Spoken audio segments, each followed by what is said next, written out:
Right guys, welcome back to another episode of Mark and Munch.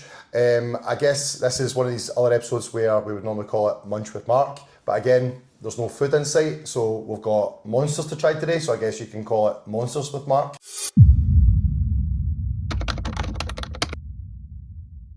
But today we've got my client James. Hello James, you want to say hello everybody? Hi everyone. So we're just going to go through James, how he started to get into the fitness and how it's currently going, where you are now versus where you thought you would be, and potentially what the future holds. Yeah. Cool. But first, before we get even into any of that, guys, you know the drill. Mark R_ fitness on Instagram. Please like, subscribe, and follow to his channel. I appreciate all the support, and let's get to trying these. So before we even get into anything at all, Blue Hawaiian Monster, first time trying it. Yes, indeed. Yep. James has already Interesting. cracked open his can and went for a smell. This is not my first time trying these, but these are probably ungodly, like my favourite, like literally my favourite one. We'll see. We'll see. All right, taste test. Yes. All right, cheers, mate.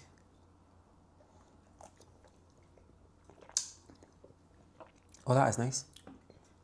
Outside of that, honest thoughts. It's kind of, I feel like it kind of tastes like lilt. A wee bit. There's a sweetness to it. It's easier to drink than like any other one, I think. 100%. Oh, that's nice. Like I would even say, bold statement, I prefer that one over the white. Aye, I'd take that. 100%. I think the white gets overdrank though. No, it's easier just because it's readily available, whereas this one, it's not as readily available because you have to import it, so you're just like, aye, it's new. No, it's nice. Plus, I'm attracted to pretty colours like that. Blue seems to be my colour. My grand's already told me, don't wear red. I like red, but she's like, don't wear red, doesn't suit you. And I'm like, oh, for fuck's sake, right, alright, I guess I'll just need to lean into blue then. I think Monster need to sponsor you. I would love Monster to sponsor me, honestly. Like, imagine that, free Monster for life, that'd be fun class. I wouldn't sleep, but it'd be class. That's class. Right, just getting into some quick fire questions just to break the ice in. So, I actually don't know this question and I'm quite eager to ask it. Alright. So I was like, what was like your first impressions of me versus now? Before PT or during PT? Like before Did you know me before PT? Well, I'm not going to lie, I did kind of creep on all the PTs in the gym to find out who I wanted to join. Well, that's not, everybody kind of does that all the time, don't they? I'd say from a distance before I'd signed up with you, you could see the genuine care that you had just for the work. That shone through for me anyway on your socials. So cute! It feels weird, someone watching you, but it's just part of the job though, is I feel like eyes are constantly always on me. And 100%. I think as well, like PT is, in my opinion, a cutthroat business anyway. Like, I think from a client perspective, you're always trying to find the right person for you, which isn't always the easiest to do. But I think for me, like from afar, it was just the care that shone through. And then I'd say once I actually joined with you, you could tell that you were eager to get going, eager to start the work, eager for me to progress and see the progress itself being made. class, mate. And how does that compare to now that you know me? How long have we been working together now? I think that's now been about 14 months, 15 months. Something like that, yeah. Aye. Mental. You're an arsehole. No, I'm kidding on. Not kidding on. Everybody says that you're an arsehole, but I say it with love. It's like, do you know what, I'll take that. It's part of the job being an arsehole. No, I think it's nice for me, like, there's been a kind of a bond of friendship that's, for me anyway, that's developed over the last 15 months. It's not just a case of work and nothing else. It's been nice to see. It's been nice for it to kind of develop itself anyway. Aye, something like that. So, what's something that other people, would you say, or would you think, get wrong about me that's not true? They get wrong about you. I would say, in my opinion, that a lot of people would assume that you're just hardcore into the gym, nothing else, and there's so much more context to you beyond that. Layers. Yes. Big closet like geek. a big onion. Like onion. Love it, man. Love it. Thank you. And what's one thing that I do that annoys you? constantly putting me on the hack machine, constantly. And then during PT telling me that, no, you've got 3 more left in the tank. Usually do though. I know, I'm to not be lying. fair, I do. That's not me being. I know I might annoy you, but I'm not lying. Don't you? Sounds so. Is there something, right? Wee bit. Before we get into you, right? Just a wee bit more banter on this, right? Is there something that you think can probably don't need to say it for the camera, right? Is there something that you think I would get cancelled for? Oh, what a question. What a question. I mean, some of the conversations we've had. I don't think so, no. No, I like to think I wouldn't get cancelled either, but I would like to think there's certain things I've got a strong opinion about that maybe goes against the grain or goes against the social media grain. So I would get hung out to dry if it was out there. But really, is that such a bad thing? Is that like... No, it's just the way the world is these days. I know. It's literally, it's like if you don't agree with the vast majority, then you're wrong and you get slated for it. 100%. But I think sometimes some people need to go against the grain. Not saying they need to be disrespectful or rude to anybody, but I think sometimes you do need to go against the grain a wee bit. And on that note, in your opinion, what's the most embarrassing thing I've done? Aside from dressing up like a rabbit not that long ago. Well, that counts if that's the top of the list. I don't think there's anything too abstract. I mean, we've seen each other probably on nights out drunk. Yep. That's about, I've probably seen a couple of things that will remain off camera. Aye. Can't really remember that, so it couldn't happen. Me say.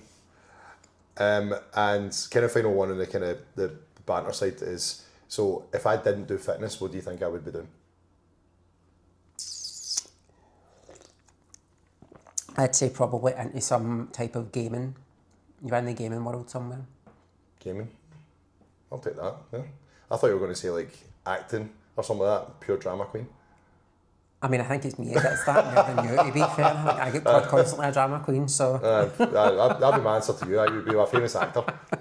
100% you would be. Thanks, I'll take that. You would be, your niche would be like romantic comedies. Yeah! Right, mate, so just moving on slightly, just got my cliff notes here. From when you started fitness, right, obviously you said that you scouted PTs and you were looking into like who best suited you and who you wanted to work with. So what was it that actually pushed you to get there? Like, what was it that drove you to be like, no, I need help here, I need to ask somebody, I need to work with somebody that's for me? I think in about the year leading up to getting a PT, I think we've touched on this before anyway, but in the year leading up to it, I had been in the gym by myself. I actually was in one of the local council gyms and I had just been kind of doing the couch to 5k and kind of roughly touching on some of the weight area. Did you get 5k? I finished it. I did finish the whole thing and did the advanced thing. That's class. I did. How long did it take you to get the 5k? 2 or 3 months. Like, it's supposed to be every week you were progressing, but for me, I was like, I'd get so far and then I'd struggle for a week or two and I'd kind of get stuck on it. But I stuck with it and finished the whole thing. I was adamant I wanted to finish the couch to 5k this time. And I did. And then I was kind of roughly touching on the weight area. I used to have this thing where I'd go in and the gym I was in had one of those like pull-up machines. And I always tried to do a pull-up. Always. Every time I went in, I'd try and do a pull-up. Sometimes I'd get one maybe. But I always challenged myself if I could. Was that something you always like wanted to do? Was a pull-up then? I think I always wanted to get into the weights. I think I always, and a pull-up as well, yeah, probably. Yeah, I think like a lot of people get hung up on the pull-ups because I actually had this conversation with a couple of people over the past month. 2 different people, same conversation, and it was like they're in a fat loss phase and they're now bragging that they're able to do pull-ups, but they couldn't do pull-ups before. Whatever spurred them on, they just decided, I'm going to try that today. Yes. And the biggest thing I think people miss with that is like you don't come to the gym and okay, you can train to do pull-ups if you really want to, but there's so much more you could be focusing on around that by the time that you're losing a bit of body fat, putting on a little bit of muscle, putting on a bit of strength, you're going to be able to do a pull-up anyway. Because think about it, see if you're doing like a lat pull down, right, and you're also losing body fat, guess what's improving? Your strength. And your body weight is going down, so you're fucking lighter and then you can pull yourself up. Well, it's funny that you say that because after I'd left the gym, I had never done a pull-up ever since. And then when I joined with you for about 9-10 months, never even tried one, and you one day said to me just to warm up, go and do a couple of pull-ups on that, and I was like, no, I can't do that, and you went, well, fuck around and find out. Aye, that's it. And you're like, just go and try it, and I did manage to, I think it was 3 at like back to back, and I'm like, oh my god, I can do these. I can't believe I can actually do these. And you're It's like, that self-belief thing, isn't it? Because it's that pull-ups are always looked at as like this thing that's, oh, it's only the fittest of the fittest that can do. Yeah. And then I'm going to struggle. And then when you try that for the first time and it feels easy, or it feels easier, or you can fucking do it, you're Yeah. like, holy shit, like I'm there. But it's like you say, when you're doing all the rest of your movements, you don't actually realise that you're Building building it. all that up. Do you know what I mean? Like, you think just, oh, I need to exercise a pull-up in order to do a pull-up. There's so much more to it than that. Oh, absolutely, mate. And so, off like the kind of back of that, then is there something that you personally feel that people lack motivation on, or why do most people fail when they come to the gym, or why do most people that you feel? I know this would be a good one for you, a wee curveball, because it's getting into the psychology side. But is there something specific that you think holds most people back when it comes to stuff like that? In my opinion, because I've been here before countless times, I've failed at the gym, it's no seeing results fast enough. Patience. Yes. I think that the biggest thing the gym will teach you, and it's taught me anyway, is delayed gratification.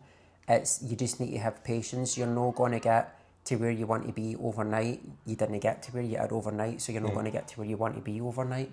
And I think it's just having that resolve and that patience in yourself to see it through. And that's the only thing I'd say to anybody, is just keep going. And I know you used to say this to me all the time, but trust the process.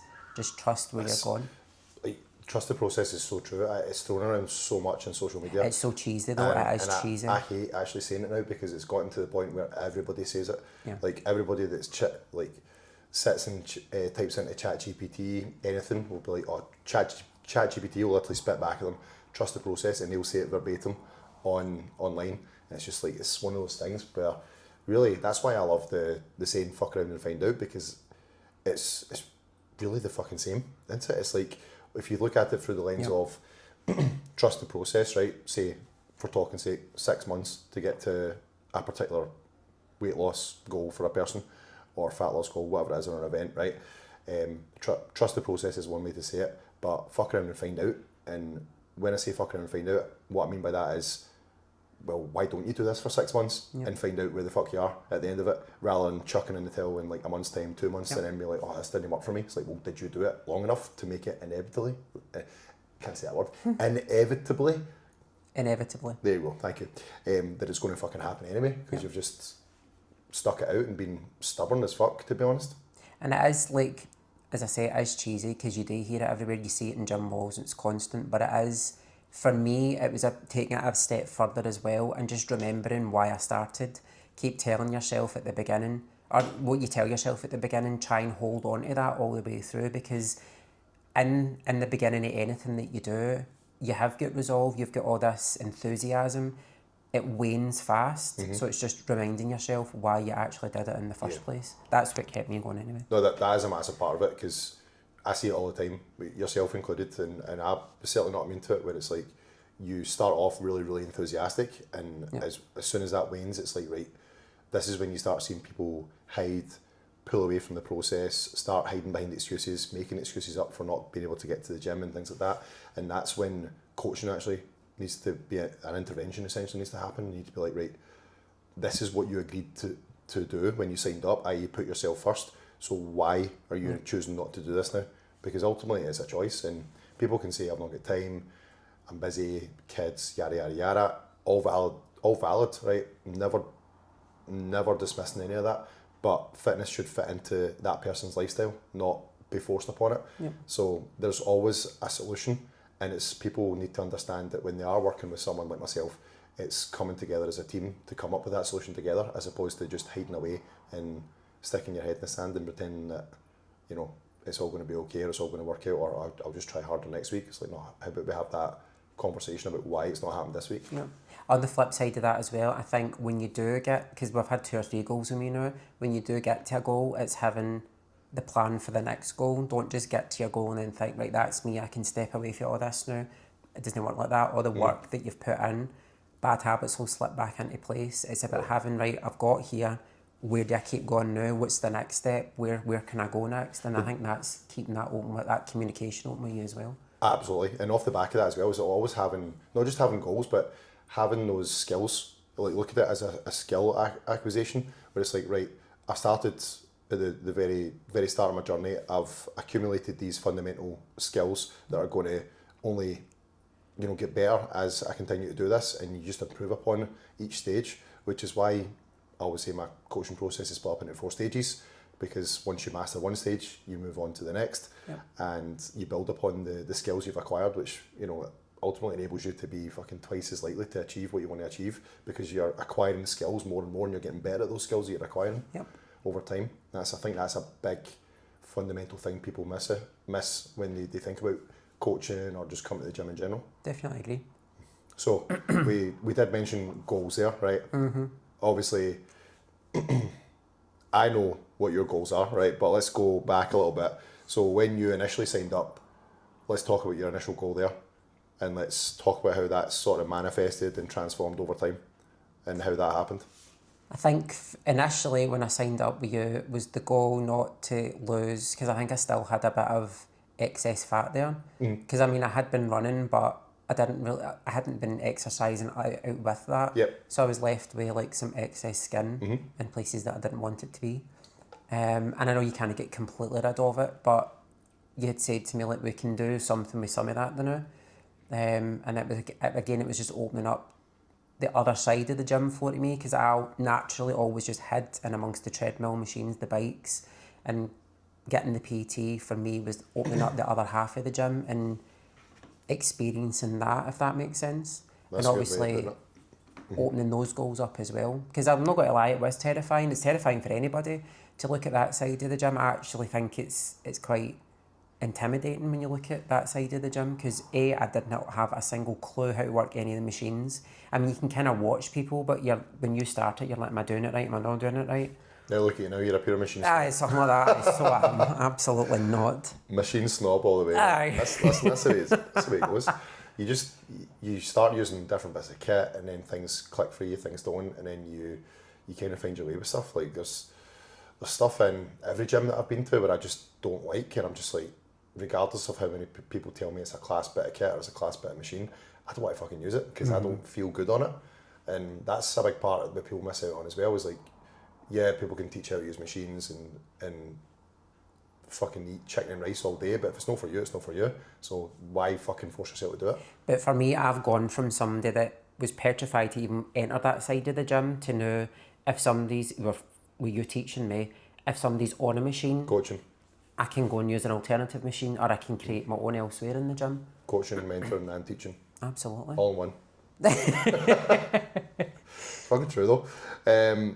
Right, so moving on from those initial goals then, so what actually changed then when you hit your initial goal, and then you decided to obviously do your first bulk, if you want to call it that, or build phase. Let's talk about how that went, and let's talk about what you learned from that experience and what you would probably do different now going into like another building phase.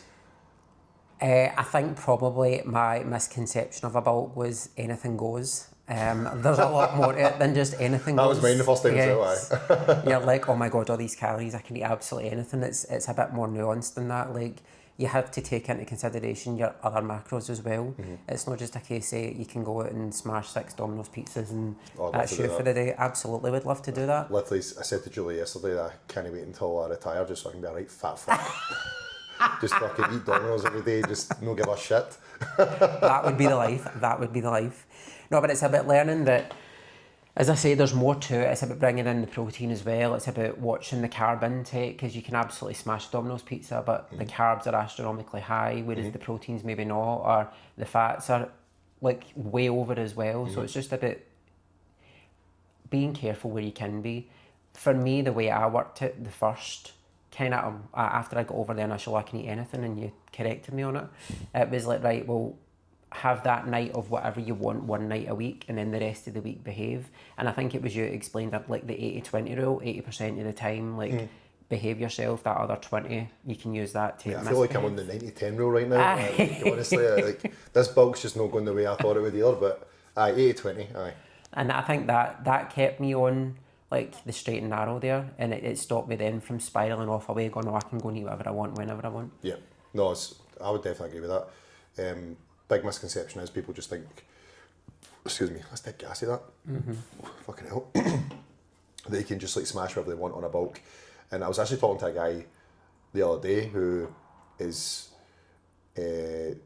struggling. He's not a client of mine, but we're having a conversation and he's struggling to get to bulking up to, because he's got this, and he's in his head, he's got this weight that he wants to get to. And I just said, well, why is that weight significant? And he was like, I don't know. It's like, so why are you putting so much pressure on yourself to eat all this food to get to that weight, never doing it, and then getting fat, and then having to like strip back down again, and then it's a vicious cycle he's caught in.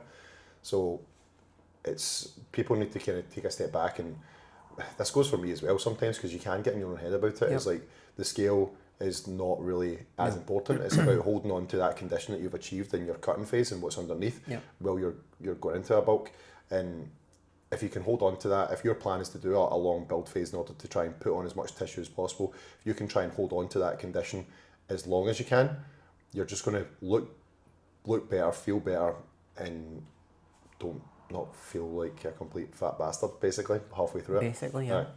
And then feel that sluggish way. And talking about my bulk very briefly, I've got no doubt in my mind, by the time I get to August, I will feel sluggish and feel like a fat bastard, yes. And I still need to go on holiday like that. But let's get the fucking speedos out. Long-term goals. Exactly, long-term goals, mate. Short-term discomfort for long-term comfort, and long-term goals, and look back and say, I fucking achieved that. Yep. So that moves us forward then. So, we've done the cut, done the bulk, and you've discussed that. So, goals at the moment. Have you any you would like to share, or anything you'd like to share? And currently what you're up to? Yes, so I decided that for me personally, I wanted to try a photo shoot prep. Okay. So that's where we're at the moment. I am 2 or 3 weeks in. Mm-hmm. Interesting so far. Yep. Not diabolical, just interesting so far. Hence the sugar-free yes. monsters and no food. Yep. Yes. I think for me it was important that I'd done a cut, a bulk. I think I'd done another cut, another bulk. Yep. So I'd done 2 each, and I was like, what else can I do? You spent a fair amount of time. Yeah. Placing a fair amount. You spend a fair amount of time focusing on your physique. Yes. And focusing on both aspects of it, of keeping body fat in a reasonable place, and also trying to like push yourself to build muscle. Yep.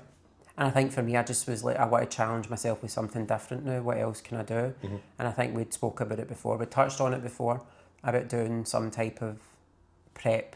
And I decided, let's give the photo shoot a go then. Let's see if I can challenge myself with that. And as I say, it's had its challenges already, I'm not going to lie. But 2 weeks in, mate, come on. I know, but the calories. Oh yeah. But no, I'm looking forward to it. I think for me, the challenge will be worth it by the end. I think it's a focus. It's something to keep me going, and it's something that I genuinely want to do. I've wanted to do it for a while, so I'm like, let's give it a go. Can you remember like the kind of turning point then when you first initially were like, no, I want to do that? It's like, doesn't necessarily need to be like, I want to do that now, I want to do that someday. I think it was always someday. I think when I started working out, I'd realised that, because I can see myself like with some of the weight I've put on in terms of like my upper back and stuff like that, and I just decided like, I think for me, it's just all about the challenge for me more than anything. Like, if I can keep challenging myself, then it keeps me going, it keeps me motivated, it keeps me wanting to keep going. Yep. And I think I was like, right, well, if there's something worth here showing off for me in later years, and it's just, if I'm completely honest, it's when I'm an old man, I can look back and go, I did that. I actually did that one day. What? That's so funny you saying that, because I look at everything I can accomplish that way now, where I can look back and be like, I did that at some point, I achieved that, I did this, I did that. And it's just all about, I don't want to say like a bucket list to tick off, but it almost kind of is. Yeah. It's like I actually want to do something with my time here. I want to not only accomplish things for myself, but change other people's lives as well, hence the personal training and all that. But you're right in the sense that like you want to look back and be like, I looked fucking class when 100%. I was like, that age, as you're fucking sitting there with your Domino's pizza retired and a fat bastard. You're just like, oh, I back in the day, son, I was fucking class. You got me one Have of the the kids. picture out and go, I did look like that one day. You got me one of those old guys in the gym, didn't you? That goes like 7 days a week, does arms every day, and just 100%, go like yeah. that. Aye, mate, see, when I was your age, I was fucking class. Pulling a picture out my wallet going, I did look like that. Aye, black and white. Oh, man. Oh, honestly. Right, I think I want to take just a mini pause point here, just to try this. So I'm not actually going to drink this for anybody watching who's curious about this, because this is a coffee Java. Is it Java? Is that how you pronounce that? Am I totally Java, butchering no, I it? think it is Java. All right, just in You're case it's right. one of the Huava or something. No, it's Java. Julio Huava. Right, I don't fucking know. But it's 220 calories in this can, which is like, you know, that's a fucking protein bar. So I ain't fucking drinking that shit and putting it I'm in my body. definitely not drinking it, you're on your own. I don't know, you want to sip it? No, thank you, no thanks. Get smell it. We don't drink calories, you told me that before. No, I don't like drinking Kelly either. To be fair, it doesn't smell that bad. Have you ever had one of those Starbucks coffees that are kind of like in the fridge? That smells a wee bit like tiramisu. I think so.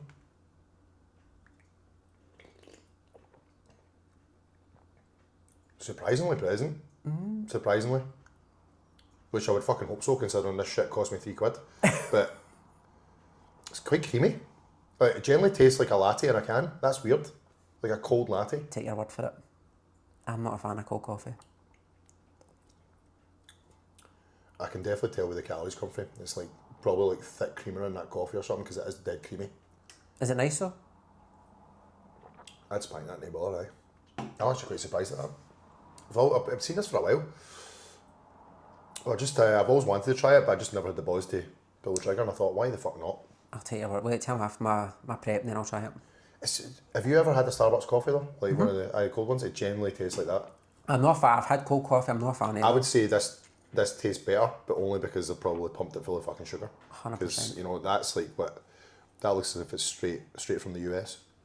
Let me a sip. Just to make sure. Oh, that's nice. Get that the fuck away from me. I do not want to spend 220 calories. Sorry, Ross, that's those what 4 or 5 sips I had, fucking untracked. It's not getting tracked today, mate.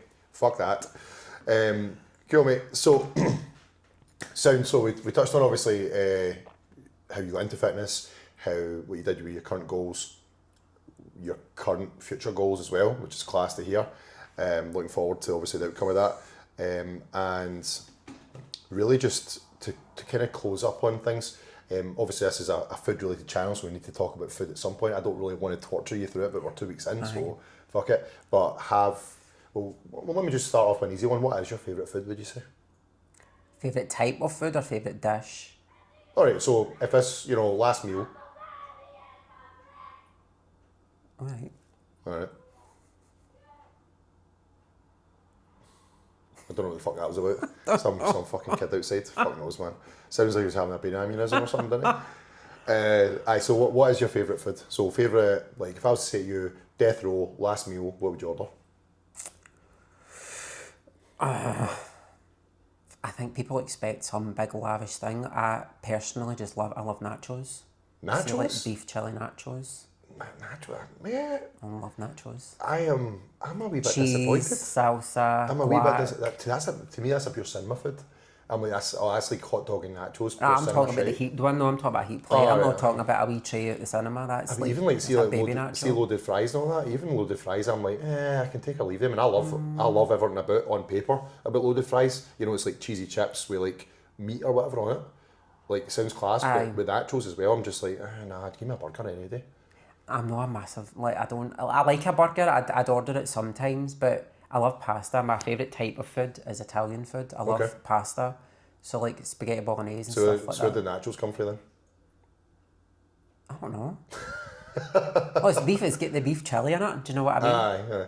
Let's So you would just have like a as well. big fucking like bowl of nachos in with like beef Aye, chili beef over it. chili, cheese, guac, sour cream, salsa, the whole lot. Love that. Fair enough. If that's- Can't relate, can you? I can't. I mean, I would eat it as well, but it wouldn't be my first choice. I'm a burger guy through and through. Like I was for a while. I was like burgers, pizza, and then there was like deep fried chicken getting in there as well. But I'm just like I've resigned to the fact that fried chicken at one side, pizza to the other, fucking burger has just elevated itself. Burger's my favourite food. I mean, I do like, I'm not gonna lie, I like McDonald's as well. That's my favourite. It's like, when I'm absolutely off it and away on one, like, I like a McDonald's. McDonald's is pure shit these days though, just No, with I do like it the though. prices and the shrinkflation and the big tasty now, may as well call it the fucking medium tasty. But when you're hungover, a McDonald's is, I know, I love Nah, I would prefer to get like a chippy or actually go to a burger place, like like Chilo's or Lamigos or something like that and get more bang for my buck that way. it. Your coach is listening to this. Fuck it. He knows what I'm like. But I obviously, so that, alright, so nachos, so food questions, right? So we'll fire 3 of these, so that's 1 done. So your favourite is nachos. What's the worst food? What's the thing you cannot stand and you don't understand anybody that gets addicted to it and eats it and just like loves it and shit? Any type of food, or can you include sweets as well? Let's go, aye, both, any type of food then, you know? Licorice. No, I'm the same. Like, How do folk even like that? no, licorice all sorts, no, thank no. you mate, no, patch it. No. Absolutely, get that to fuck out my life. When people say, oh, I really like that, I'm like, you are psychotic. Aye, fucking weirdo. No, a chance. Vile. Is it, correct me if I'm wrong here, is it no United States where they call like the licorice laces, but it's just like a strawberry lace? That's licorice to them? I think, I'm not sure. I'm not sure. Possibly. Don't know. But that's like the closest thing I would probably eat that's closest to licorice, is like one of the kind of like, you know what I'm talking about? The kind of like chewed kind of straw things. Let's get the white inside it. Oh, amazing, man. They're class. 100%, Aye, they're yes. amazing. I don't even know what you call them, but they're class. I'm trying to think if there's any like food that folk can eat that I don't like. There probably is something. I think I've said Probably this like some before. fucking veggies or something like that. Probably, aye. It's like, I'm like, nah, no thanks. Okay, and to kind of bring it back to the kind of fitness then, so what would you say within your diet, right? What's your favourite food that you can eat? Well, cutting weight or eating clean? Oh, this is controversial. Fucking This hit me with it. is so divided, but I love tuna pasta. The amount of people that you say they like tuna bulk, but Yeah. I love tuna pasta. Tuna pasta's a good one, mate. Not But- mate. Again, I'm pretty sure I'll get hate for this, but it's like, instead of mayonnaise, it's like Pyrenees, the Nando's Pyrenees for it. Aye, it's going to Love bump the that. calories right up, but 100% aye, but aye. aye, so worth it though. And surely though, you obviously take that out when you're dieting, the Pyrenees, or do you do like the later than light mayo and then mix it with something? It's actually not as bad, it's not horrific, it's actually better Just than use it some sparingly. mayonnaises, aye. Yeah, interesting. Maybe yeah, I'll go at some point. Cool. So, in closing then, just really, have you got any advice then you would maybe give to someone who is thinking about starting their journey, or maybe they're feeling stuck at the moment? Yes, I would say don't deep it. Don't see these people that will say, oh, I'm going to start next Tuesday, or I'm going to start on a certain date. Just start. Don't make a big deal out of it. Don't hype it up in your head. Just start. That's what I literally did. I just went one day and I was like, do you know what? I'll see what I can do. Just fucking going, mate. Aye, literally it is just go and take it one day at a time. Don't think you're going to change the game in the space of a week or a fortnight, but you change more going every day and sticking by it than trying to do everything on a week and then patching it. Just stick by it and go a day at a time. Baby steps. Baby steps. And in your opinion, what would you say separates, controversial question, what would you say separates winners from everyone else? Oh God, that's hard. Ask me again. What separates winners from everyone else? In your opinion? Again, this is where probably my answer will be controversial. I don't see it as winners and losers in the gym. I think we're all at different places in the gym. I think everybody's got something going on in the gym and outside the gym, or sometimes outside the gym and bring it into the gym, and that's the reason why they're there. I think it shouldn't be about who's winning and who's losing. It should just be about who's trying and who hasn't stopped trying. That's a good way to put it. Aye. Who's trying and who hasn't stopped. Yeah. And if everything was to reset tomorrow then, what would you do? As in if I went back to myself 2 years ago, 100%, yeah. What would you say to yourself 2 years ago? Maybe that's a better way to frame it. I would say to myself 2 years ago, have patience. I think I put way too much expectation on myself at the start of all this. I thought I was going to lift some weights and in 6 months' time look like Arnold Schwarzenegger. I would say at the beginning, just have patience. You'll be who you need to be. You'll get where you need to go. You just need to have some faith. Just and believe in yourself. Probably the days where you're in the gym and you're not as strong as what you think, whether you're on a bulk or a cut cycle, it's just trusting the process. Again, full circle in the conversation, but trusting the process there and knowing that you've no failed, nothing bad's happened to you. You've just had an off day. But again, it's like I said, with who's trying and who's still no stop trying, just keep going. Aye. And don't stop. No, I definitely agree with that. That's some good strong points, because I would say one of the big things I see quite a lot is people get in their own head about it. Yeah. Like if they've only managed to say go to the gym twice that week for talk's sake, they will hide and they will beat themselves up over it. And then when you confront them on that, I've had grown men and women be crying in front of me because they've not went to the gym, and I've not been pulling them up on it, but I've literally just brought it to the surface of the conversation and just asked the question why. And it wasn't coming from like a sinister place, or I was just being curious. I was like, why? Like, what's going on? Just try to find out a bit more. And it's almost forcing people to face the reality and face themselves. And there's this word that everybody loves to use, accountability. Yep. Face the accountability of their own actions and the choices they make. I agree with that. I also think there's people, like, when you go into a gym, you think everybody's judging you, and like from the person that walked in and thought, oh my God, everybody's judging me, to even 15 months later still working out, nobody is judging you. I can't stress enough that a lot of people think like mid-set, you're like looking at them. There's times where I actually can't even see halfway up the gym because I'm that out of breath. Like, Yep. I'm not looking at you, I'm genuinely trying to catch my own breath. And I think everybody is also that involved with getting to where they want to be, that nobody's judging anybody. And I love this saying that I heard, that everybody started somewhere in the gym. Everybody started somewhere.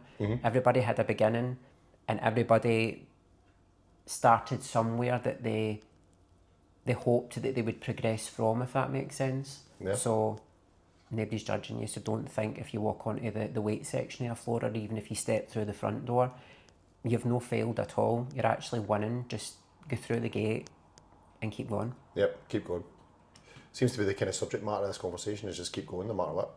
100%. And ultimately that is, it's just like you need to keep going until you reach that result, until you actually get somewhere. Like, And the thing as well is, even when you start the gym, there'll be challenges out with the gym. There'll be things that happen to you that you'll think, oh, I can't keep going, or I need to stop, or again, just keep going. Just use it as a focus, use it as something to ground you. From personal experience, I can say that, like, it grounded me at times where I thought otherwise that I couldn't do what I wanted to do. The gym helped bring me back and helped. I know this sounds dead cheesy, but it centered me in what felt like a chaotic time. Class, mate. One final question, just to wrap this all up. Just not controversial, just literally came to me as you were talking there, because I thought, I actually don't know the answer to this question, and I'll be interested to see what your take is on it. What advice would you give to someone then, right, this is kind of a two-pronged question. So what advice would you give to someone that's maybe struggling to get into the habit of tracking their food, and what was it that got the light bulb going for you in terms of tracking? Because I see this as a massive, massive struggle all the time. People start off really motivated to track food, maybe do it for a day or two, fall away from it, or forget to do it one day, not being proactive, and then it's big red fuck it button is pushed, full week goes out the window. I've seen other sides to it where people are really enthusiastic about doing it and they just never get started. And it's almost like a cat and mouse situation after that, of like me as a coach chasing them to be like, right, let's fucking do this. One of the things I did that I learned from was, in the beginning, I tried to create a new meal every single time I ate. Again, it's not for everybody. Maybe it's for me it worked. I just simplified my meals, and I tend to be a plain Jane and eat the same things all the time. That's where I can then bring in the treats that I can have, because I'm at the stage now where sometimes I don't even need to, when I say track my meals, I don't mean not track them, but I know how many grams I can have without having to look at the app. Like, in terms of sauces or butter and stuff like that.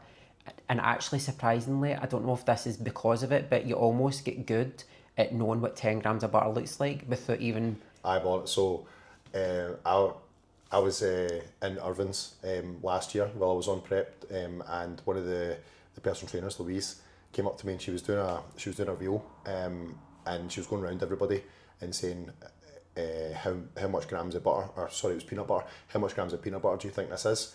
And as soon as she showed me it, I was like, fucking, like, I can't remember what it was like 20 grams or something, right? And she actually said to me, she was like, do you know, everybody that's on a diet right now in here has fucking got that bang on.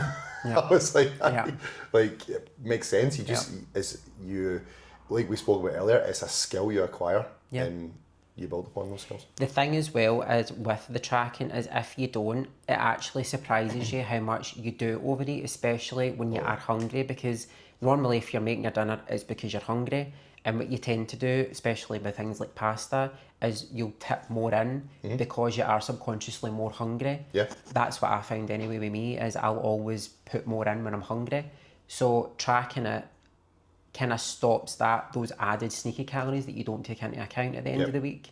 And then I think as well, for me, the reason I tracked was because I was tracking it all. I could then at the weekend have that treat that I wanted, because I could be like, well, if I take 10 grams off the pasta for every day this week, that might, or maybe not 10 grams, like 20 or 30 grams, that will save up X amount of calories for the rest of the week, and then I can afford to at the weekend have my something else. But it's amazing, like, I see calories as like money almost. Like, I'm not spending all that in that. Well, no, do you know what? I actually love that. I never even thought of that, because that's something that I've been struggling to articulate to people, because we touched on this earlier, is people say to me, like, oh, what's your favourite food? And as I said to you, obviously pizza was mentioned, and you know me, like, this is through fucking Ross, the cunt, right?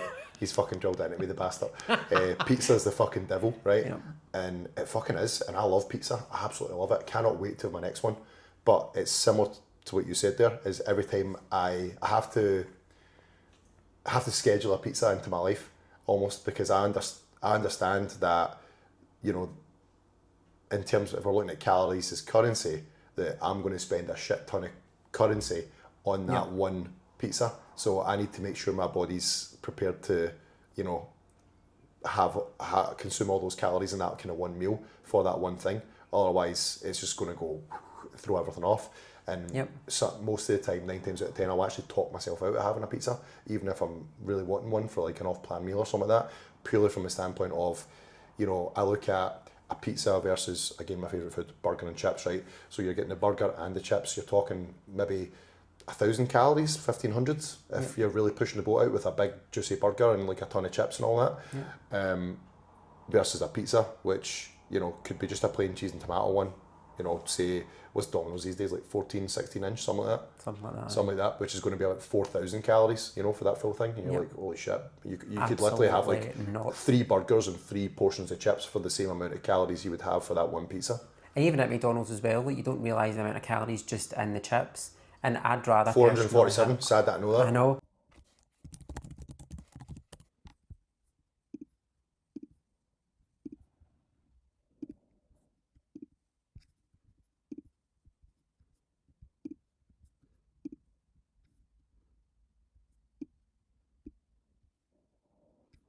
But I'd rather have the extra 2 or other chicken burger. Like, I'd rather have 2 chicken burgers. Yep, I'm the same. I'm than getting to the that point chips, as well. and it's amazing. And the one thing I found recently, going from the last bulk to this cut, is I've picked up sriracha during my last bulk, love it.